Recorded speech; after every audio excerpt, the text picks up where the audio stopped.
is happening, everybody? Trey here, joined by my dad, Sean, and today, reactions to the classics. It's time to feature a group that somehow has not been featured yet on our I know, TPC. I don't understand how this happened, but it did. Yeah, I know. It's the Ramones' top 10 songs, according to our Ramones superfan and a big friend of the channel. We got Evan David coming in with this Definitely, list. man. Been looking forward to this one, guys. If you want to support us anyway, check out the Patreon link below. We really appreciate the patrons. Keep things going. Trey, as you said, it's been nearly 1,000 videos in the making. That's how many we got up. And Evan David always writes up fantastic stuff. I don't even got to go research stuff. I still do, but then I end up using all his stuff. So he's got this great front end. If you know about the Ramones, then, enjoy it. If you don't, then you're going to get ready to learn. Yeah. So here's what Evan David says about him. Rock and roll legend has it that the Ramones were formed in the New York neighborhood of Forest Hill, Queens, which were also Spiderman's original stomping grounds. In 1974, local misfits Jeffrey Hyman, a.k.a. Joey Ramone, the singer, John Cummings, a.k.a. Johnny Ramone, the guitarist, Douglas Colvin, a.k.a. Dee Dee Ramone, the bassist, and Thomas Erdelli, a.k.a. Tommy Ramone, the drummer, who were persuaded by Dee Dee to take their new collective names from a pseudonym used by the one and only Sir Paul McCartney when booking hotels in the early days of the Beatles after making their initial live debut at a converted Manhattan loft rehearsal studio called Performance. In March of 1974, they'd play their first show at the venue which they would become most identified, the now legendary CBGB's Club in Bowery, New York, a venue which would also play host to the likes of Blondie, the Talking Heads Television, Patti Smith, and many other now classic punk and new wave artists during this time. Don't you wish we could rewind time? Dude, I know. Hang out there. Would love to see Television and Talking Heads in particular, and of course the Ramones. Yeah, of course. And on August 16th of that same year, future punk journalist Legs McNeil put it, they were all wearing these black leather jackets and they counted off this song. And it was just this wall of noise. They looked so striking. These guys were not hippies. This was something completely new. So began an electrifying 22-year live career for the Ramones, which would see them perform a staggering 2,263 concerts before playing their last show, August 6, 1996, in Los Angeles.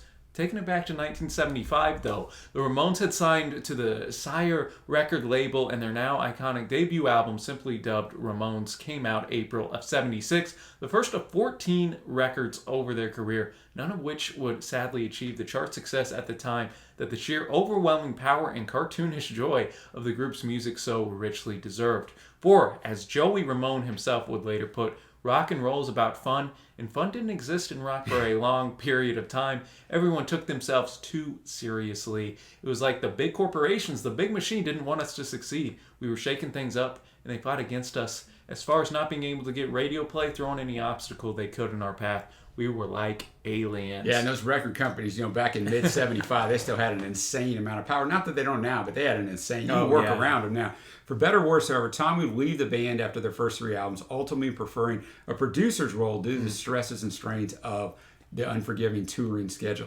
He was placed on the drums by Mark Bell, a.k.a. Marky Ramone, for the next 4 albums before Marky himself was replaced by Richard Reinhardt, a.k.a. Richie Ramone, for a further 3 albums due to issues arising from alcoholism, with Marky eventually returning to the fold for their last 4 albums. So I like that. It kind of went full circle. By this point, Dee Dee had also left the band following their 11th album, the aptly titled Brain Drain, to be replaced by Christopher Joseph Ward, a.k.a. CJ Ramone, with Dee Dee briefly pursuing a less than successful rap career under the name Dee Dee King before returning to punk music. Maybe we got to check that out. But not to the Ramones, although we continue to write songs for them. I found that to be interesting. And guest appeared in their aforementioned last show in 1996. Sadly, Joey Ramone died of cancer in 2001 with this excellent solo album, Don't Worry About Me, being released after he passed away, while Dee Dee died of a drug overdose in 2002, a mere 2 months after they were finally inducted in the Rock and Roll Hall of Fame. Johnny then also died of cancer in 2004, with Tommy following suit in 2014. Thus, the original 4 Ramones have all sadly left us, but their incredible historical and musical legacy still lives on. A fact about that is New York City itself acknowledged that, naming a street next to the now sadly defunct CBGB's Joey Ramone Place in 2016. And then in Forest Hills, In New York, they named the Ramones Way in 2016. Dude, there we go, man. That's whenever you get those streets named that's a after big deal, that's, man.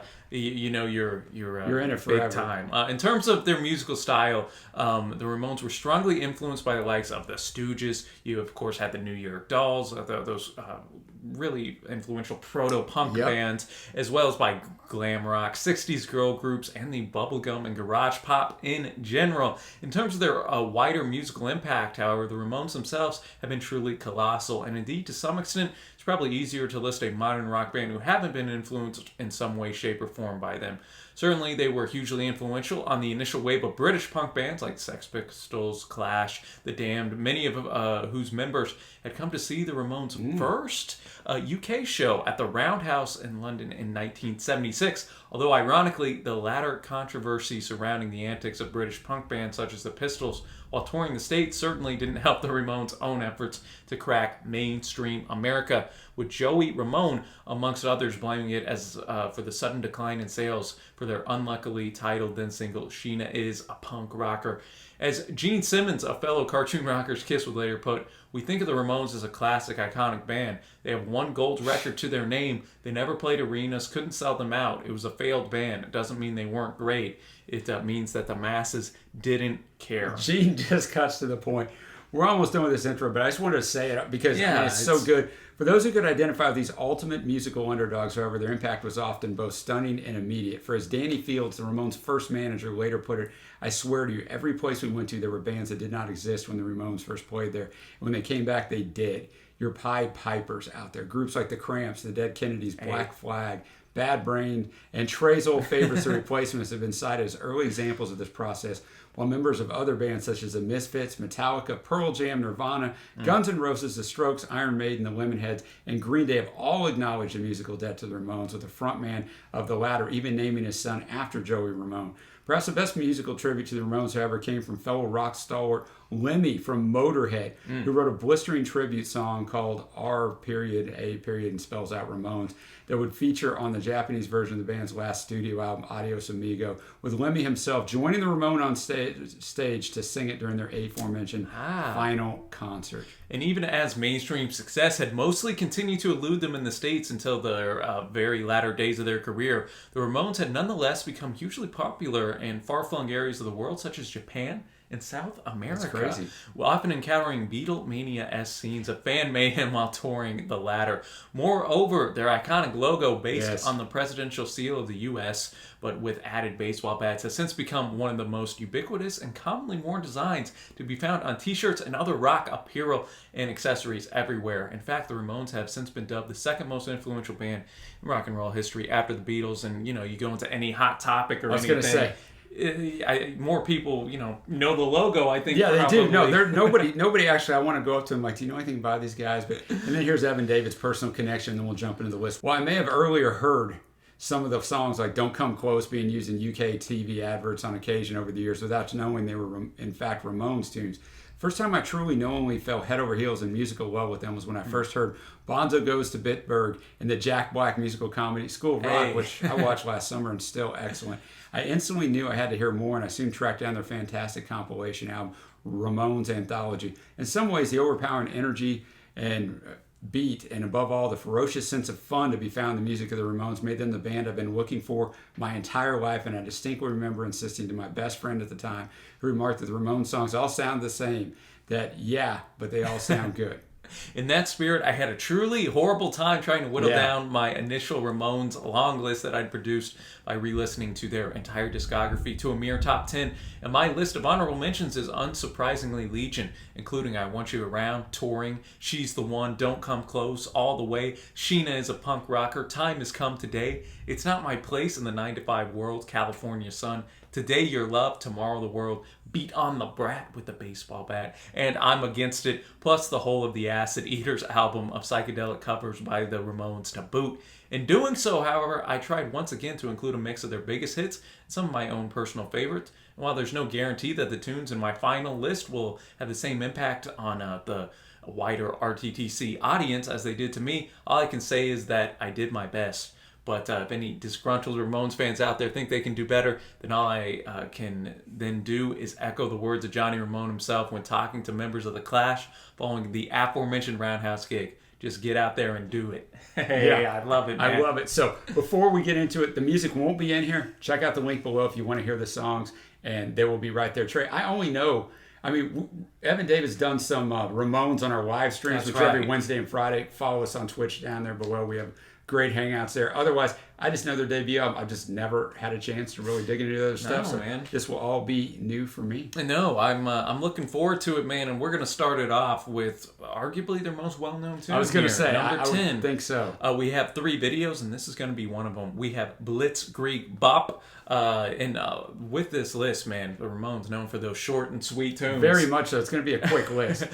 We got at number 10 here, Blitzkrieg Bop. Evan David said, I by far and away the Ramones' most iconic tune, and especially with its recent usage in Spiderman Homecoming. This truly anthemic title track to the Ramones' debut was written by Tommy and Dee Dee, and is surely one of the most explosive album openers of all time. And much like its counterpart in Evan David's Love and Spoonful Top 10, watch that after this. Do You Believe in Magic serves both as the perfect summary of what the band itself is all about, and is a fantastic rallying cry to any and all Ramones fans to boot. So we're going to be looking at the live version from their live record, It's Alive, the video. So thanks again, Evan David. All right, what a way to start the list off. Blitzkrieg Bop, probably the song we're most familiar with on this list. Yeah, I think a lot of people would end it that way, and I kind of like that. I think that'll be...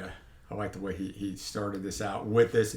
I like the concert because you see the true energy there, man. The energy's insane, man. No, exactly, and that's the thing that really stood out to me, man. And obviously with the Ramones, man, you're playing at a high tempo, high beats per minute, man.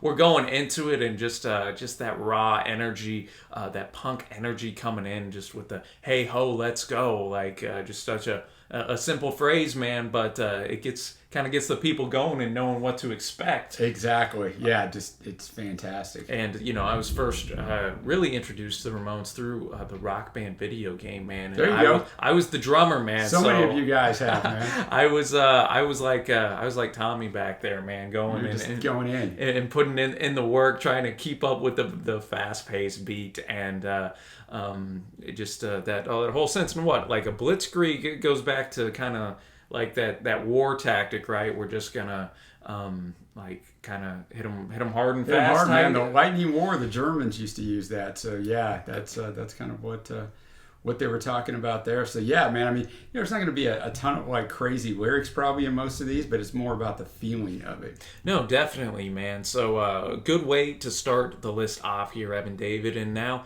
we're going to go to number 9 on the list here, ladies and gentlemen. We'll head on over to Spotify, and as you can see, we have Baby I Love You. Yeah, Evan David says it's maybe a complete 180-degree turn from the previous track, but I decided I just simply couldn't leave this beautiful Ronettes cover out because A, it was the Ramones' most successful single in the UK, peaking at number 8, because it shows that contrary to popular opinion, they were by no means always a musical one-trick punk ponies. For all that, like many other top bands, they may have had a truly awesome signature style, because it comes from my favorite Ramones album of the lot, namely the glorious Phil Spector-produced End of the Century from 1980. And finally, because it's so ruddy good, providing as it does one of the very best showcases for Joey Ramone's unique voice, which itself makes him my personal favorite singer of all time, with the possible exception of Roy Orbison. And even then, it's close. There you go, Evan David. All right, Baby, I Love You. It's, we mentioned it in the reaction. It's cool whenever you get a kind of a genre or band that you wouldn't expect to, cover something else, like, the girl group of the Ronettes. And, man, it worked. Yeah, it got better and better as it went on for me. At first, I was like, I don't know, man. But, I can see why Evan David holds in such high accord. The lyrics are simplistic. It's 60s girls groups, Baby, I love you, that's it. I'm my love for you, and it just kind of delves all that out. But to hear Joey singing it, it definitely lends a different little aspect to it. they kept everything pretty traditional. Even the traditional instrumental break, they kind of played it right to the core of what it was. So I did enjoy that. Well, I like the strings too. Kind of the string arrangement in there was pretty tight, and it had those Phil Spector kind of fingerprints on it, so to speak. And since Phil was married to Ronnie Ronnie of the Ronettes, it makes sense that this would appear on here. Yeah. So man, I dug it. I don't have like a ton to add. I just think that it was a well done, and for how different the Ramones and the Ronettes might be, I think they're similar in a lot of ways as well. They both went out and wrote these, at the end of the day, poppy, catchy tunes, just in their own, Ronettes with the girl group, and obviously the Ramones bringing in their catalog that punky nature to it as well. But at their core, we want a tune that's memorable, that's catchy, and that people will enjoy, man. And that's what both these groups did. So I see that Phil's a co-writer, so you got to collect the little royalties on this one. That's right, man. That's right. So now we're going to take it to number 8 here. We're going Rock and Roll High School, the Ed Stasium mix. Evan David notes the title track to a Roger Corman movie in which the Ramones played a key extended cameo. The movie's pretty good, as I recall, but the Ramones themselves are excellent in it, albeit as musicians more than actors. And this Johnny, Dee Dee, and Joey written tune epitomizes the sheer rebellious joy of liberation from the travails of academia better than any other this side of Alice Cooper's legendary Schools Out.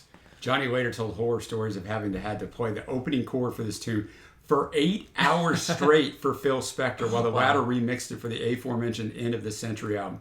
Granted, Johnny may have gotten off relatively lightly, given that he and other members of the band also complained that Phil had pretty much held them at gunpoint at one point during the recording of this album, but I digress. I meant to delve that out. There's so many Phil Spector stories. Yeah. Still, the results speak for themselves, even if I, for one, prefer the original movie soundtrack version to the one that Spector ultimately produced.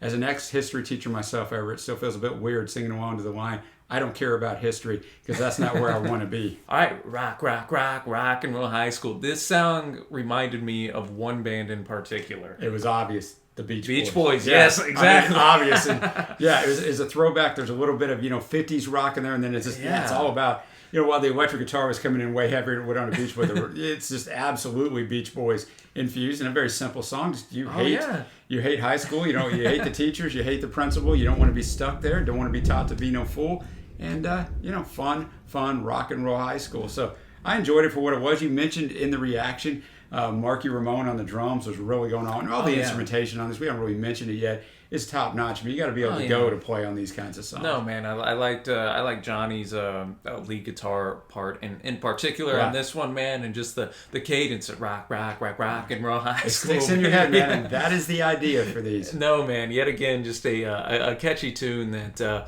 as we sit here in May, kind of fits well. It really does. School about to get on out, so this is we're going through, and we're going to keep the rock name up in here as we go back to end of the century here. Evan David's favorite. We have number 7. Do you remember Rock and Roll Radio? And Trey, in your lifetime, you don't, because rock and roll radio has not existed much in your lifetime.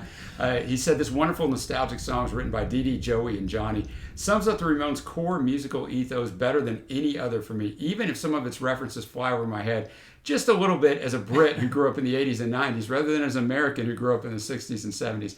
Nevertheless, one can only admire the Ramones' sheer determination to rescue what they saw, an apparently moribund rock scene, from overindulgent boredom by returning to their own musical roots and the power pop of their youth.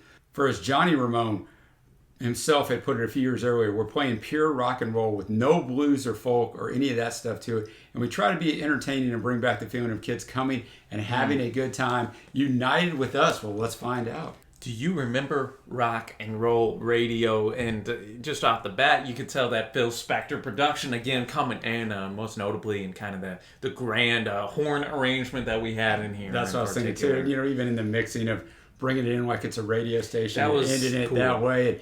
And, what you do see on this list so far is just the diversity. Mm-hmm. It's a different sounding song too. It's not just your traditional punk, catchy. Bunch of throwbacks to 50s and 60s. Yeah, that's right. Stuff. We got Ed Sullivan, we got Hullabaloo, we got Murray the K, and of course Alan Freed, who had a not so great downfall, but one of the most famous DJs of all time. That's if not right, the most famous. So yeah, just a cool tune. No, man, I enjoyed it, and I like the shout outs to John Lennon and T-Rex at the end as well, And again, just kind of talking, it's funny here because you hear so much today, is rock music's dead, this and that. Well, it's funny that here in the late 70s, early 80s, man, we were already putting it in the ground, man. That's just the evolution over time. But again, I'm going to go back to what the Ramones are at their core. They are they're just a rock and roll band that knows how to put out these catchy numbers exactly. Here, and but still have something to say, but just kind of want to keep that appearance and aura of a fun up in here, and I think a lot of times you go to the Ramones tunes to just to have some fun, and not every band or song is meant for you to go line by line. Yeah, no, exactly. I agree 100%. Now we're already almost halfway through this list. We got number 6, I Wanna Be Sedated. This one is going to be a video. No, yeah, and Evan David said it's taken from his second favorite Ramones album, 1978's Road to Ruin, and probably the second most famous Ramones tune of the lot amongst the general public. It also appeared in Spiderman Far From Home. This is a banger of a tune. I am familiar with this one. Joey pinned this one to the sheer sense of burnout that he felt following the band's aforementioned hellacious touring schedule, in which he in fact wrote while recovering in a hospital for 3 weeks from an accident involving an exploding teapot, of all things. It's oddly enough one of the most compulsively lively and dynamic tunes the Ramones catalog, as far as I'm concerned, especially as performed in this clip, as taken from the Ramones' euphoric appearance on the U.S. Festival in San Bernardino, California in 1982, which is perhaps one of the best all-around live concerts that I've seen in terms of sheer exuberant rock and roll energy. Well, let's find out. All right, I Want to Be Sedated, with Joey really showing that punks can wear pink, man. Repping the pink shirt and the pink shades out here in San Bernardino. Yeah, for me, what stood out was the guitar work was fantastic. The wind was blowing like crazy, as it does in San Bernardino. Just a good performance, man. The song itself, we already talked about what it's about. It's a nice little songwriting in there, which we haven't talked much about the songwriting, but this one, writing about something that's personal to you, definitely always hits home. Again, just you see some kind of similarities going in. They like to use the yes. or nothing to go, nowhere to go, so catchy. Yeah, and it's such a simple technique that isn't used much nowadays, but I find when artists use that it gets stuck in the head easier. It's throwback to some of the 60s influences. Exactly. About the beginning. I like verse 3, just put me in a wheelchair, get me to the show. Hurry, hurry, hurry before I go loco. So there you go, man. Can't control my fingers or my toes. Oh, no. And, just seeing the big crowd, and, Evan David was right, man, that punk energy was just flowing through. These are just obviously jam-packed. It was only a 2-minute performance it's just chock full. Yeah, they get their money's worth out of those 2 minutes. Of going in there, man. So now we're going to head now to number 5 on this list already. We got My Kind of Girl. Yeah, taken from what I firmly believe to be the Ramones' most grossly underrated album, namely 1981's Subterranean Jungle. This surprisingly sweet little Joey-written tune is another prime example of the band's, and especially Joey's, lesser-known, softer side. With a singer who, as Ramones biographer Everett True puts it, is so clearly in love with the idea of love itself, it makes the heart melt, and as such displays the kind of lyrical tough guy romanticism that could and should have put it among its musical peers in the 60s teen pop pantheon in terms of chart success, but like the band itself, never quite made it at the time. A pity, really, for as one of the people who handled the PR for the Ramones' first label, Sire Records, put it, the thing that Joey wanted more than anything in life was to have the Ramones songs used in movies and commercials. He so wanted My Kind of a Girl to be used in a Burger King commercial. Burger King. Get the Whopper, The man. Whopper, baby. All right, My Kind of a Girl here. This is, I think Evan David said it best. You get that, the most laid back tune we've had up to this point, and Joey really going into his loving, softer side here, and I think that's kind of brought forth in his vocal delivery. Yeah, I agree, and it's lyrically he's just singing to his girl and what she means to him. Interesting the way he sang this one, right? Because he's saying it's just one verse. He sang the whole verse, and then he went and sang the second half of the verse. Then we had that false ending at 2:10, which would have been, that's what a Ramones song. No, you're right. And then he rewound and sang the first half of the song. So it's just an interesting way to put this thing together. Johnny on the guitar in that, fake fade out, then he ramps up. Yeah, it was interesting. You would have totally thought if you were listening to it and didn't know what the song was like, that's the end of it. And maybe that's why they put it in there. Probably keeping the people on their toes, man. Again, just had that pleasant sound in there, and I'm a broken record, but just that kind of timeless subject, that relatability to a wide range of people coming in here, man. And now we're gonna go to something that I know is near and dear to Evan. I was gonna say it combines two of the things he loves most, right? We're going with Spiderman here. This is gonna be another video taken from a truly groovy 95 multi-artist alternative rock compilation album called Saturday Morning: Cartoon's Greatest Hits. This marvelous cover of Paul Francis Webster's legendary theme to the 67 cartoon series, starring the web slinger himself, just had to be included on my list, not only because I'm a card-carrying comics geek as well as a Ramones fan, but because Peter Parker himself has a lot in common with the Ramones, beyond even the fact they were both natives of the perhaps not-so-friendly neighborhood of Forest Hills, Queens. For the Ramones share much the same spirit of the scrappy eternal underdog who seemingly can never catch a proverbial break, but who nevertheless refuses to give up and just keeps trying no matter what type of fickle, valuable fate shades of Stan Lee there may throw at them, that Spidey himself embodies at his core, and which helps to explain just why they're both so beloved by the fully fledged true believer fans like me. More to the point, however, the fact is that even if Spidey and the Ramones weren't such a marvelous musical match, shades of Stan again, this would still be a cracking Ramones tune with enough rocking musical power, cosmic in it, to make it an overwhelmingly fun listening experience as far as I'm concerned. So, as Trey said, another little video of this. This should be tight. All right, the Ramones getting animated here. No pun intended. No, actually getting animated.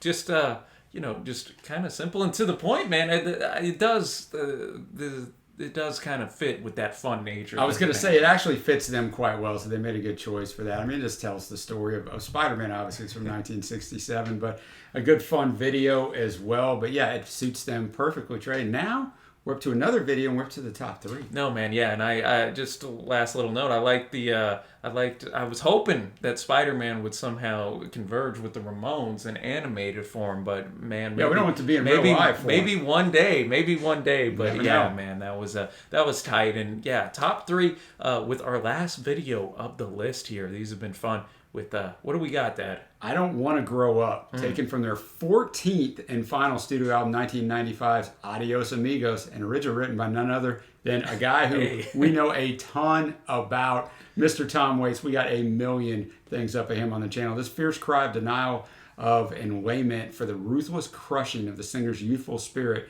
by the inevitable pressures of the outside adult world is not only a personal anthem in many ways for me, but also stands at the pinnacles of two great Ramones traditions to boot, being both the last of their many songs with titles that begin with I Wanna or I Don't Wanna, as well as truly being one of the greatest of a long list of covers that they recorded over the years, as far as I'm concerned, some of which have already appeared on this list. Ironically enough, this song would finally give the soon-to-disband Ramones some long-awaited chart success in the U.S., of the sort of when it peaked at number 30 here on the modern rock chart for Billboard, while an awesome live performance of this tune on BBC's legendary Top of the Pops TV show is what we're going to be watching, man. Let's do it. All right, I Don't Want to Grow Up coming in here, and we've done a lot of Top of the Pops reactions before, but nothing I think this late. So it was cool to see. It looked like a pretty slick set design there. Yeah, I agree. And, they really made this song their own, and it sounds just like they could have written it, Definitely doesn't sound like something that Waits wrote that they repurposed. I think, it's cool to see him at the end. You know, it's weird kind of seeing them all older. No, you know? it it's is. Like, Joey's so much older. It's like, From okay. the Blitzkrieg Bop that we saw at number 10 to now. It happens to all of us, man. But yeah, I'm totally with you. Like, if you would play this for me, I'd be like, oh yeah, the Ramones definitely wrote this. And I think one thing that's interesting, this song's 2:42, or the performance, you know, the whole video was just probably about a 2-minute, 20-second performance. And even though they have a lot of shorter songs, you never feel like, oh, that's it. Like, they pack a lot of stuff. It's constant. You know, they even get the instrumental in there, the solo, and they just pack so much stuff into such a short amount of time. Much like a group that came along later, they kind of overlapped a little bit. But Bad Religion's like that. That's as well. right, yeah. You know, shorter songs, you never feel like, oh, that was short. No, because we get everything in, man. No, I like that constant. Yeah, there's constantly constantly driving, man. Whether it's that rip going in or Joey just taking you down. All the stuff he doesn't want to do as he's growing up, and just again those themes that all the youth kind of seem to have as you grow up. You don't want to do this or do that. I don't want to be a good Boy Scout. I don't want to have to learn to count. I don't want to have to the biggest amount. No, I don't want to grow up because if you're always told, oh man, just wait till you grow up, this or that. But then you do grow up, and you're like, man, I should have enjoyed some of those. That's exactly how life is. Don't be in a hurry, boys and girls. You can have plenty of time. And it was one of those songs that Tom wrote. He wrote several songs at this time period that he wrote this with his then wife Kathleen Brennan. So it's not a total Tom song, but you really would think when you read the lyrics that they could. It sounds so good being delivered by them. Yeah, and you even get a little bit more kind of mature with when I see my parents fight. They all go out and drinking all night. I don't want to grow up. Just the world. It's a scary place, man. The news always just bringing you down. I don't exactly. I can get behind that, man. But, I can too. We're down to the last two on Evan David's great little list here, and number 2. As you might have heard a split second there, as we get the Spotify up, we got My Brain is Hanging Upside Down, aka Bonzo Goes to Pittsburgh, taken from their 86 album Animal Boy, written by Joey D.D. and then producer Jean Bonnevoie. I probably butchered his French there. This fantastic tune was not only my first proper introduction to the glory of the Ramones, courtesy of School of Rock, but also provides a fascinating glimpse of some of the behind-the-scenes personality clashes that would dog the band throughout their career. Initially released as a single entitled Bonzo Goes to Pittsburgh in '85, and inspired by the politically liberal and Jewish to boot Joey's sheer disgust at then U.S. President Ronald Reagan's notorious Wreath Lane visit to a World War II cemetery at Bitburg, West Germany, which had the bodies of some SS soldiers buried in it, which were German Nazi special police, like their elite guys. With Bonzo being a reference to Reagan's infamous appearance alongside a chimpanzee of the same name in the 1951 comedy movie Bedtime for Bonzo. As Joey himself put it in 1986, we had watched Reagan going to visit the SS cemetery on TV and were disgusted. We're all good Americans, but Reagan's thing was like forgive and forget. How can you forget 6 million people being gassed and roasted? However, the much more conservative and staunch Reagan supporter, Johnny, objected strongly to the song, so much so that he refused to play it live. And when it was later included on Animal Boy, he insisted that it be retitled My Brain is Hanging Upside Down instead. Given such ongoing tensions, plus the fact that by this point Johnny had already married Joey's former girlfriend, Linda, an act that eternal romantic Joey never truly forgave, plus Dee Dee's recurring drug issues and other personal problems, it's perhaps something of a miracle that the Ramones stayed together as long as they did. Politics aside, however, what is undisputable about this song is that it is a truly cracking tune and shows off the Ramones' talents at their overwhelming power pop best, while also belying all the cliches about their allegedly limited musical ability. Great write-up there. Great write-up. All right, Bonzo Goes to Pittsburgh very well might be the best track up to this point. I think so. I think the switch is the lyrical seriousness and content of it. Not that the other songs are badly written. This is a whole different story. Yet, they still find a way to have an anthemic chorus that sticks in your head. Yeah. It's like the best of both worlds. Yeah, no, that's what I was going to say. Kind of merges that together with and then you had the backing vocals as well, just again to give that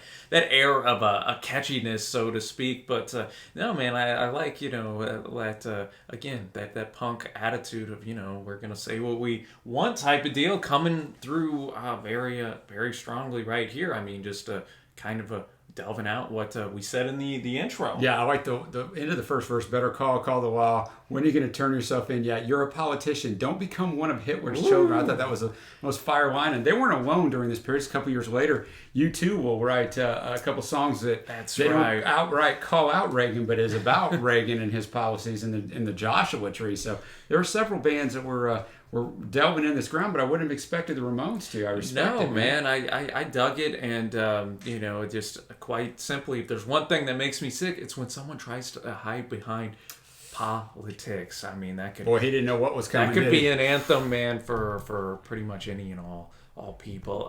So now, ladies and gentlemen, get your drum roll going. Get your leather jackets out. Get those jeans. Grow that hair out. Those tight jeans on, because it's time for our number one Ramone song right here, courtesy of Evan David, and we're going to End of the Century with Danny Says. Yeah, written by Joey.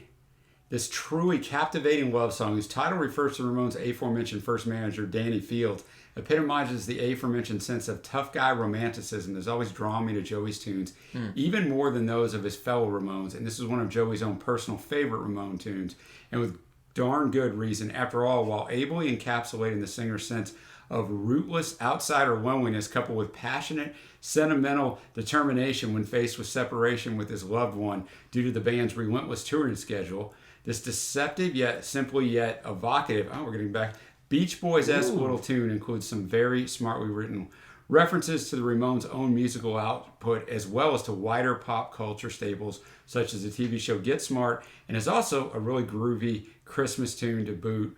All in all, though, I simply really love this song. I really like the Ramones, and hopefully by the end of this list, you guys and the wider RTTC community will, if not necessarily sharing that love, at least understand the reasons behind it a bit better. Let's get to number one. All right, topping the list, Danny Says, and just a brilliant song in the way that it builds, man. I think that I agree that the guitar getting loud by Johnny, kind of halfway through the track, really took this song to another level for me. Yeah, so interestingly enough, this song was covered by Tom Waits. Hey, it all works together. But he just delves out, he's away from his. It said he wrote it for his then girlfriend.